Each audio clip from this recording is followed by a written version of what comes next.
กราบทักทายสบายดีเด้อสบายดีพ่อแม่พี่น้องหมดสุขสุขคนยินดีต้อนรับ2อาตูนเสนอคือเก่าพี่น้องเนาะ มาเจอกันในพีที่2พี่น้องเอ้ยกับทางไอ้ทีมงานสร้างเนาะหลังจากที่ตั้งเสาบ้านเรียบร้อยแล้วก็ประกอบเลยพี่น้องเอ้ยก็บ่รอช้าพี่น้องเนาะสำหรับคลิปนี้ก็บ่าวตูนใส่โทรศัพท์ของบ่าวตูนเองเนาะโทรศัพท์เก่าจะเสียงอาจจะบ่ได้ยินแน่พี่น้องเนาะเสียงเพราะว่าไมค์ก็ใส่บ่ได้เนาะก็ใส่โทรศัพท์หน่วยเก่ามาถ่ายไปจะได้ก็เบิ่งนำกันเลยพี่น้องเนาะไปพี่น้องเนาะเพื่อนเนี่ยแบบเก่าพี่น้องสไตล์แบบเก่าแบบเพื่อนร่างใหญ่เลยเป็นสไตล์โมเดิร์นแต่ว่าอันนี้เป็นน้อยๆเนาะแบบซ้ำห้องนึงนี่แหละอันนี้ซ้ำห้องนึงเพื่อนน้อยๆกับบ่ได้น้อยกับสำหรับเพื่อนครัวมันก็ใหญ่แหละสำหรับเพื่อนครัวแต่ว่าคันเทียบกับห้องกับอันเพื่อนร่างใหญ่มันก็น้อยพี่น้องเนาะไปจะได้กันสิถ่ายบรรยากาศสิถ่ายอัปเดตทางซาเฮาเฮ็ดหยังแน่พี่น้องเนาะ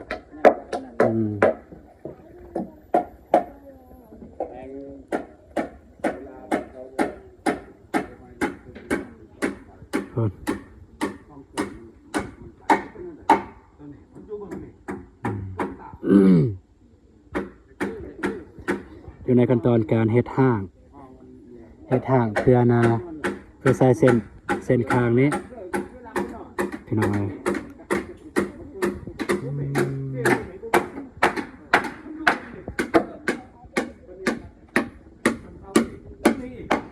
สบายดีเด้อโอ้เด้อเอาพี่น้องระวังนายแดงเด้อระวังเด้อสักแอในตำนานระวังเด้อ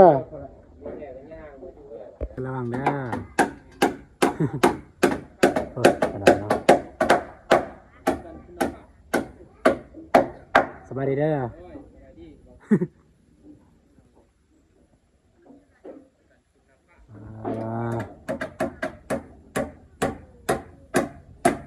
เห็นสิพี่น้องจะสิมุดทางนี้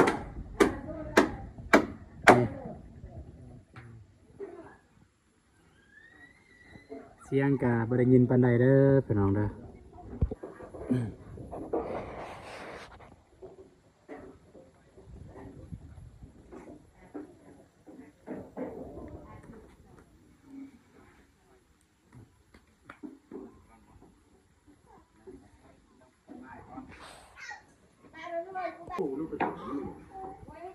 พี่น้องเนาะซูมฝนมันสิบพะบ่แต่ฝนมาเพแดงแต่เพมาเพแต่ฝนมาเพมันก็มีแต่นี่บ่บัดต้นนี้มันผีเด้ตัวนี้มาผีบ่แม่นตัวนี้ครับประจำเลยจำมาเพเลยบ่โอ้หลังคาจำมาเพเลยคักเด้อ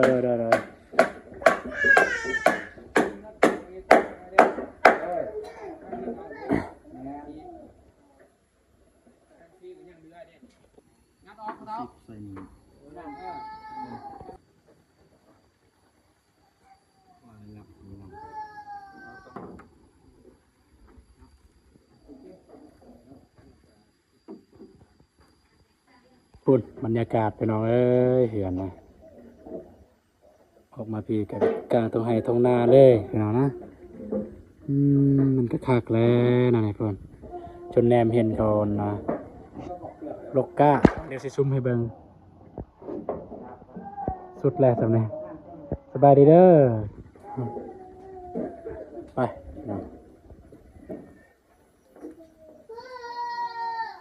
ตัวนี้มีทอดออกคือกันบ่มาเลย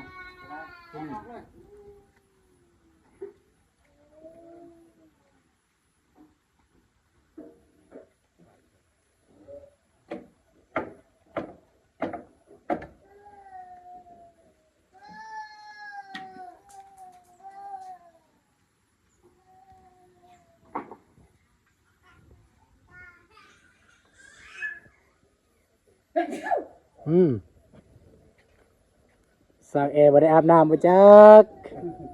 ให้แดงจามเลย เบิ่งตะเวนแม่เบิ่งตะเวนเต่าตาเอ้า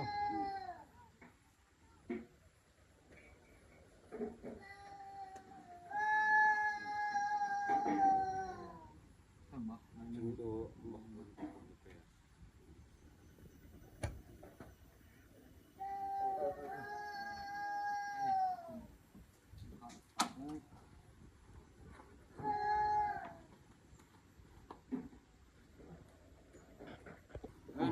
มันเข้าแล้วก็โอเคต่อ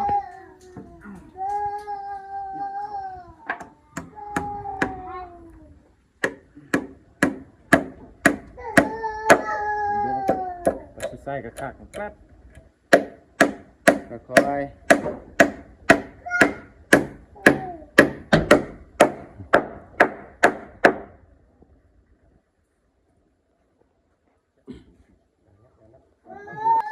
ตัวนี้ก็งัดตีนอีก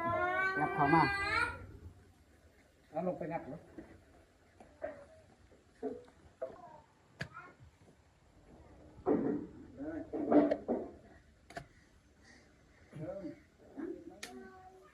ยังอีก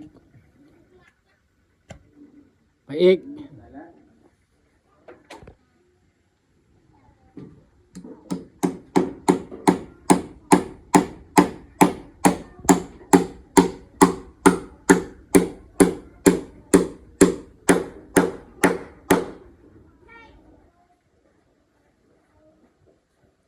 เรียบร้อยเบิ่งนี่พี่น้องไปเบิ่งนั้นอีก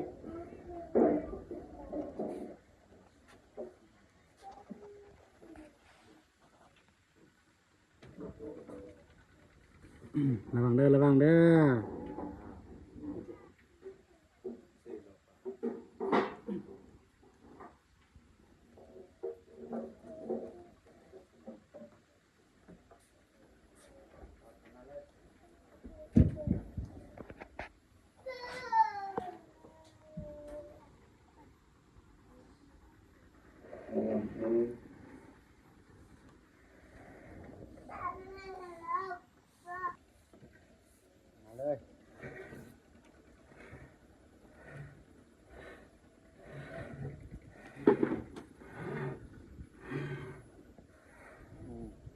แล้วมาเลยตัวนี้ยับตัว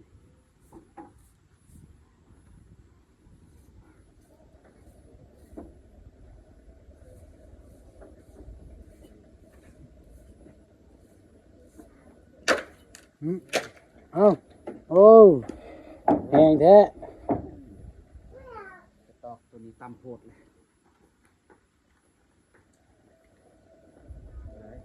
แล้วไม่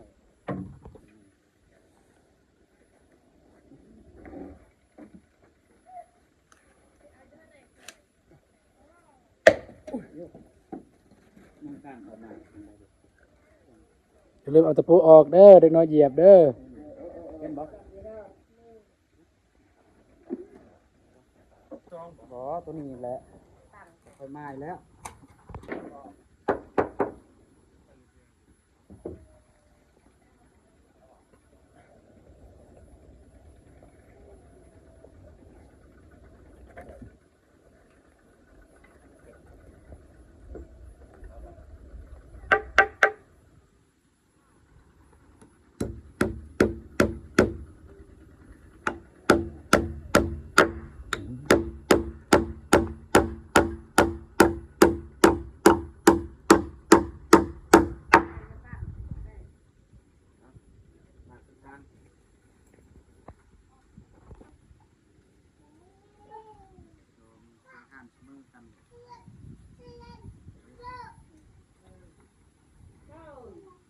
อันนี้เราบ้างเลยคนง่าย อ๋ออันนั้นให้เจ้าเอาเล็กแสลงนับตีนมันมาปีนี้อันนั้นเล็กแสลง หัดเป็นบ่ งัดมาพี่เต้นมัน เล็กบังไปหน่อย พวกนี้สองคนเป็นอะไรไม่รู้บัตร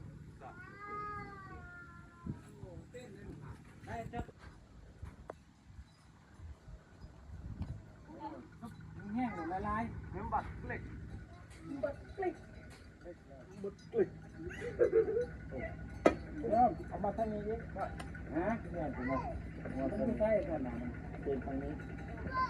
มาเถอะพ่อทางนี้พ่อทางนี้ทางนี้ไปทางเจ้าสิทางไหนทางนี้ไปพุ่นบ่แม่นบ่ แต่พุ่นมาพี่ งัดตรงนี้มีคนกันบ่เส้นอยู่ใช่เส้นทำนี่ยังแห้งอยู่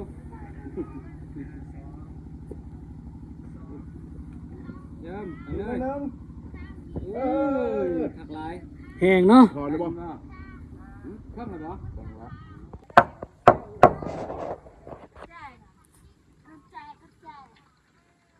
ซื้อแล้วเปล่า นี่แหละทางเลยตะปูนั่น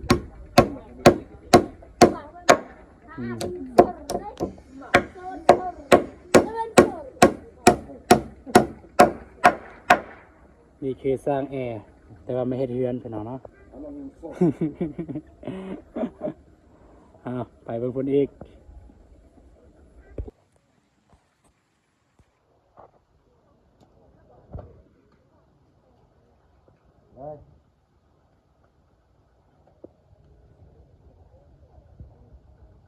เงินไปแล้วเขาเอาไม้อยู่ว่ามันอยู่ว่ามันไปพูดมันคือกั้นแบบต๊อกเป็นคือบาดเดียวคือแล้วเอาเลยนะ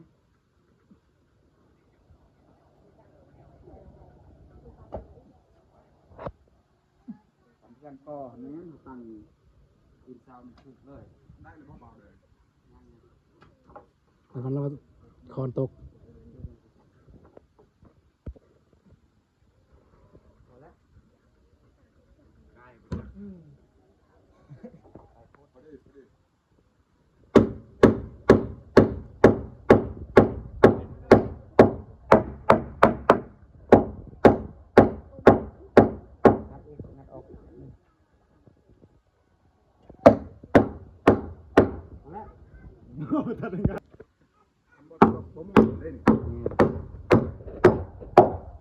มาชนนี่พอดีนะชนตลกออกหรือจิ้มนวลหัวมันนะยังบ่ได้ ยังบ่ได้ว่า แม่นหัวมันนี่มาดิตีนนะออกหัวนี่ ยังบ่ได้พี่น้องเนาะ ยามันตัวนั้นจะยุบเขาต้องยุบก้อนตัวนี้ยากแก่ ระวังขึ้น นา โทรศัพท์เด้อ โดยโอ้ยอดไ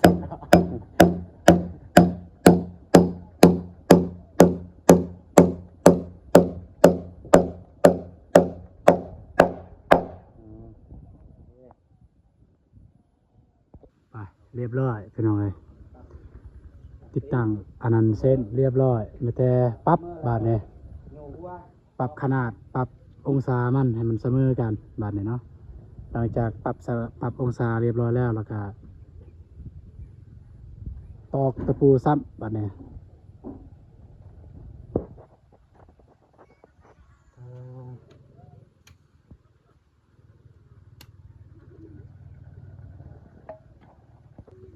เบิ่งเงินปาดอ่อนเฮ็ดหยังสบายดีเด้อสบายดี สวัสดี เด้อสบายดีเด้อเฮ็ดหยังน้องสลีสับลิ้นบ่เนี่ย โดยสบายดีเด้อ โดยสบายดีบ่ตุ๊ก อืมสบายดีเด้อโอ้หอนได้เนาะ สบายดีบ่ สบายดีเด้อ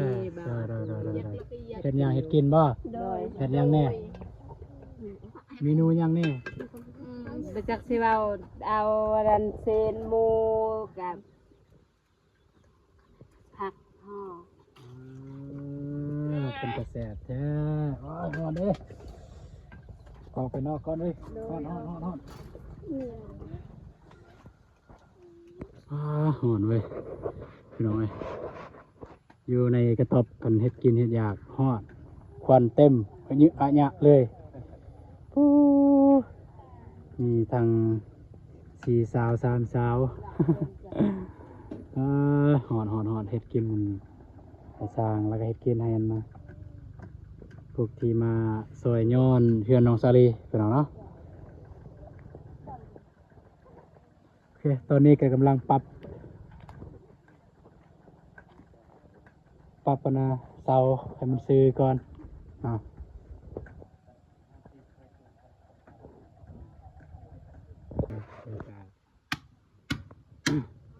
ปรับเสาบ่ไอ้ ด้วย โอ้เนาะได้เสา ปรับเสาให้มันเทียงกันให้มันซื้อกันพี่น้องเนาะดินบ่เสมอก็ต้องได้ปรับให้มันเสมอน้อยเนาะไม่ได้ใส่ไม้กันสั่นมันอยากสั่นแดดพี่น้องจุดเธออยู่แต่ว่าคันมีไม้กันสั่นมันห่างซ้ำนี่เสียงไม่ได้ยินขณะนี้แกพอดีเราซ้ำนี้เลยนะเนี่ยบอกเลยนะเนี่ยได้ยินบ่ได้ ไม่บ่ได้แมนกักเลยไปหน่อยเนาะนี่เกินว่าอีหยังเนี่ย น้ำเพียง เกินน้ำเพียงเนาะน้ำเพียงมีระบบน้ำอยู่ไหน นี่แหละแต่ว่ามันเป็นพอร์ต ต้องไปตืมต้องได้เอาลมออกบ่ เอาไม่ อืม ใส่จุกน้ำมัน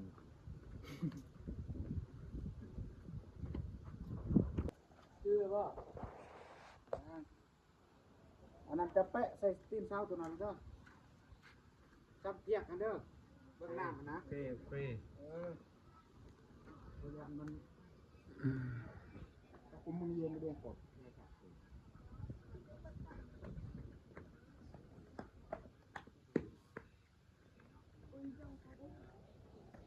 ยังบ่ใส่เสื้อนั่น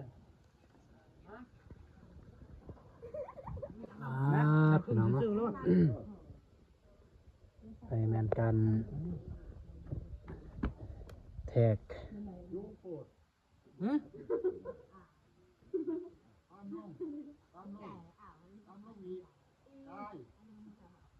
ก้อยนี่บ่เห็นตัวน้ำนะเดี๋ยวนี้มันอยู่ไซส์ละน้ำก้อยเดี๋ยวก่อน คนได้น้ำไอ้แดง ใช่ มันมีลมนะซุมนี่นะนี่ โอ้เห็นบ่เป็นลมเลย มันเป็นลมนะมันเป็นลม รูดไหม มันเป็นลมแล้ว เอาไหมลายเติมหรือ ได้แล้วบ่พี่ยังลมอยู่หันนี่อยู่นอก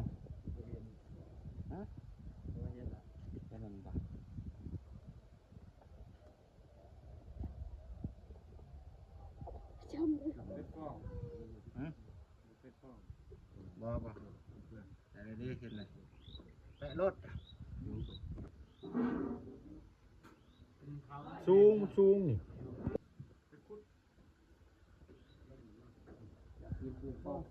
ถือว่าคลิปนี้เนี่ย เจ้าบ่ได้เน้นเว้าพี่น้องเอ้ยเน้นภาพเลยพี่น้องเอาเป็นว่าให้ภาพมันบรรยายไว้เฮ็ดหยังแหน่พี่น้องเนาะ น้ำเลยตำน้ำจะลด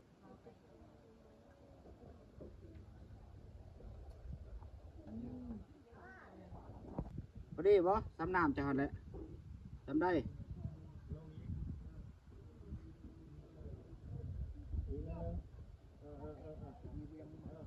ได้เห็นบ่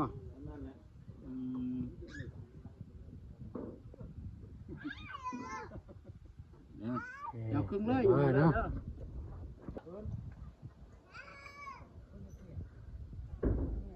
ใกล้เอาลงอีกนั่น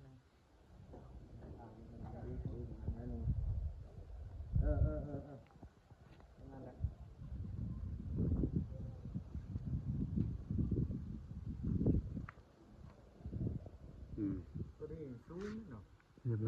สูงเขาก็ปรับไหมบ้านนี่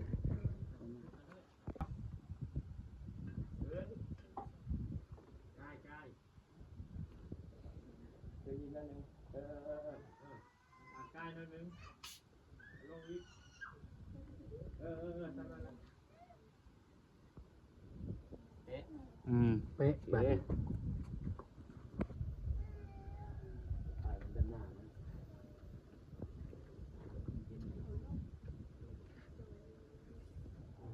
โอเคพี่น้องเนาะก็เป็นที่เรียบร้อยปรับขนาดมัน